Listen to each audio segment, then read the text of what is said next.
नमस्कार दोस्तों, आपके अपने YouTube चैनल पे एक बार फिर हार्दिक स्वागत है।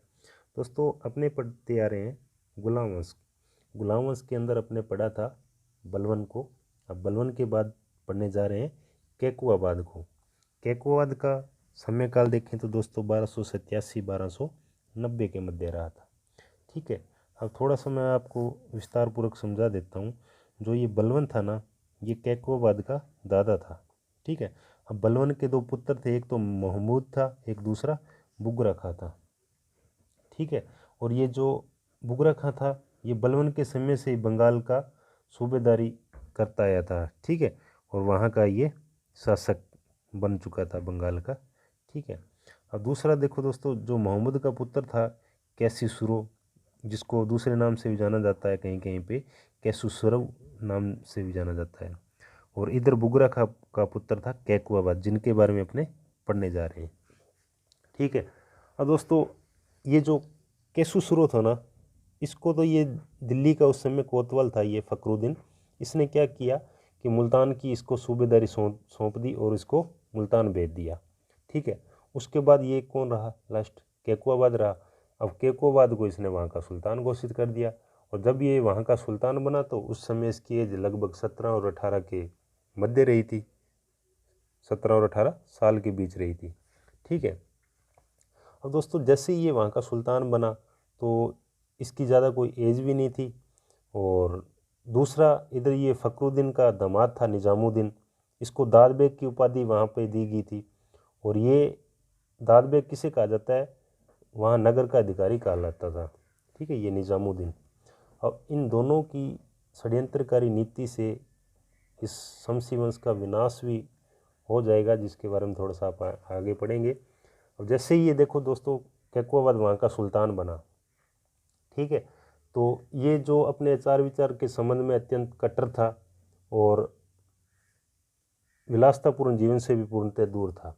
ठीक है, अब सभी प्रतिबंधों से ये मुक्त हो गया। जब ये सुल्तान बना ना, तो इस पे जो ये प्रतिबंध लगाए हुए थे, इनसे ये मुक्त हो गया और एक विशाल राज्य का स्वामी बन गया।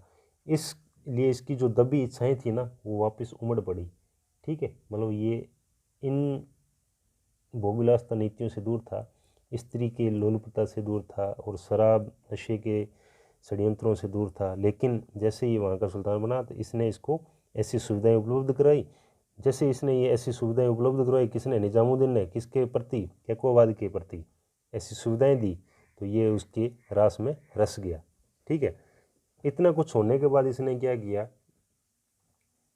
कि अपने जो वहाँ जो मतलब मंगोल थे ना, मंगोलों को अपने इसने नेता चुना था, जिसको तैमूर खां के नाम से जाना जाता है।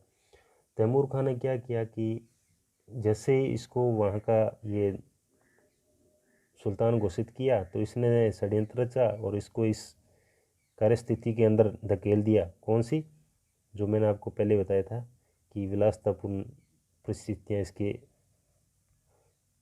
इर्द गिर्द कर दी, जिससे ये उसके लालच में आ गया कैकुआबाद। ठीक है, और तैमूर खां की मैं बात करूं तो इसने क्या किया, पंजाब पर आक्रमण कर दिया। ठीक है, और ये जो तैमूर खां था, ये अपनी सेना कहाँ तक ले आया था, दिल्ली के ऊपर हाँसी या हाँसी से ऊपर एक समाना जगह है, वहाँ तक ये अपनी सेना ले आया था। कौन, तैमूर खां। किसके सहयोग से, निजामुद्दीन और फखरुद्दीन के सहयोग से। ठीक है, अब दोस्तों जब ये सेना लेके आया था ना, कौन, तैमूर खां, किनके सहयोग से, इन दोनों के सहयोग से। तो ये जो बुगरा खां था ना, इसका पिता था। अब इसको इस बात का पता चला कि कैकुआबाद तो मेरे खिलाफ है, और दूसरा ये जो तैमूर खां है, ये भी इसके पक्ष में मेरे खिलाफ सेना लेके आ रहा है। तो ऐसी कुछ षड्यंत्रकारी इनके पास जो बातचीतें आदान प्रदान हुई, उसके कारण ये भी बुखला गया और ये भी बुखला गया। अब इनका दोनों का आपसी युद्ध हुआ था, युद्ध होने वाला था 1288 के अंदर। इन दोनों के मध्य युद्ध का एक षड्यंत्र रच दिया और दोनों पुत्र पिता एक दूसरे के खिलाफत हो चुके थे। अब जैसे ये 1288 में अयोध्या के निकट घाघरा नदी के पास पहुँचे, अयोध्या के निकट घाघरा जगह थी, वहाँ पे ये पहुँचे तो घाघरा नदी के किनारे इन्होंने आपसी पिता पुत्र का युद्ध करवा दिया।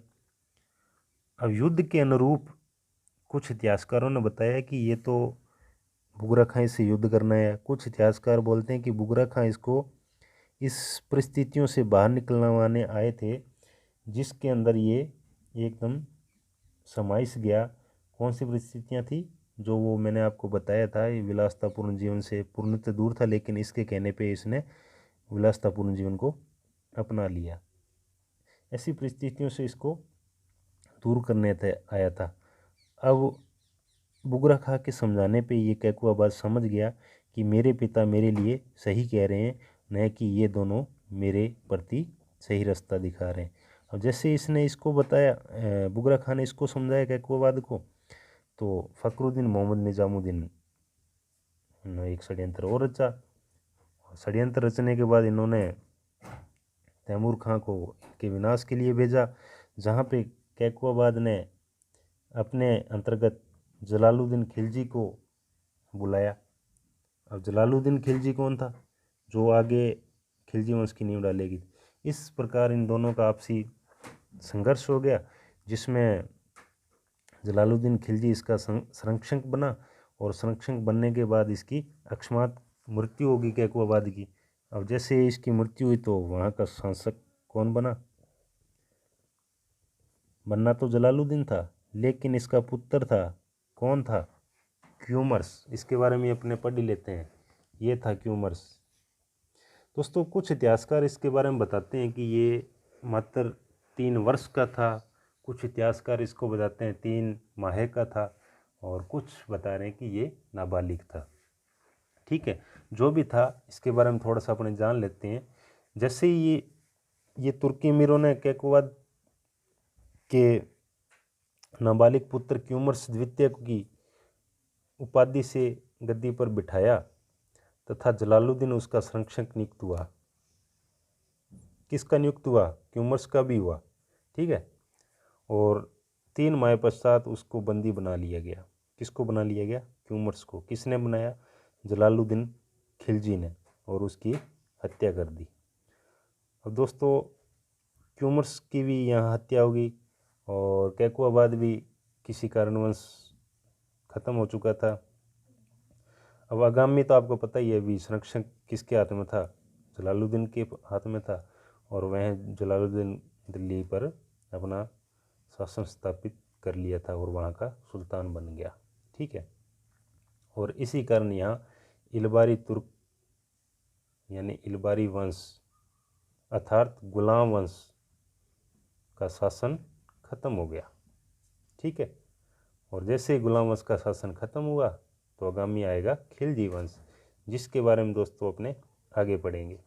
अब दोस्तों, यहाँ पे अपना गुलाम वंश खत्म हो चुका है, और इसके गुलाम वंश पे मैंने 9-10 पार्ट बनाए हैं, जो आप एक बार दोबारा पढ़ लें ताकि आपको अच्छे से याद हो जाए। और आगे अपने पढ़ेंगे खिलजी वंश को।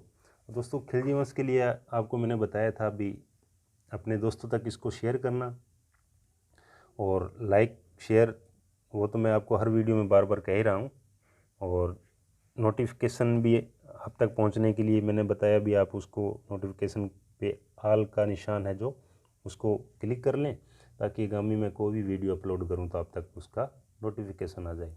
तो दोस्तों, मेरी ये जो पढ़ाई हुई वीडियो आपको अच्छे से समझ आ रही है तो एक बार खूब दबा के इसको शेयर करना। इसी के साथ मैं दोस्तों आपसे भी ये उम्मीद बनाए रखता हूँ कि आप भी मेरी वीडियो को लाइक करोगे और आगे से आगे शेयर करोगे, ताकि मैं कोई भी वीडियो अपलोड करूँ तो उसमें आपका भी सहयोग रहे मेरे प्रति। इसी के साथ दोस्तों, धन्यवाद। जय हिंद, जय भारत।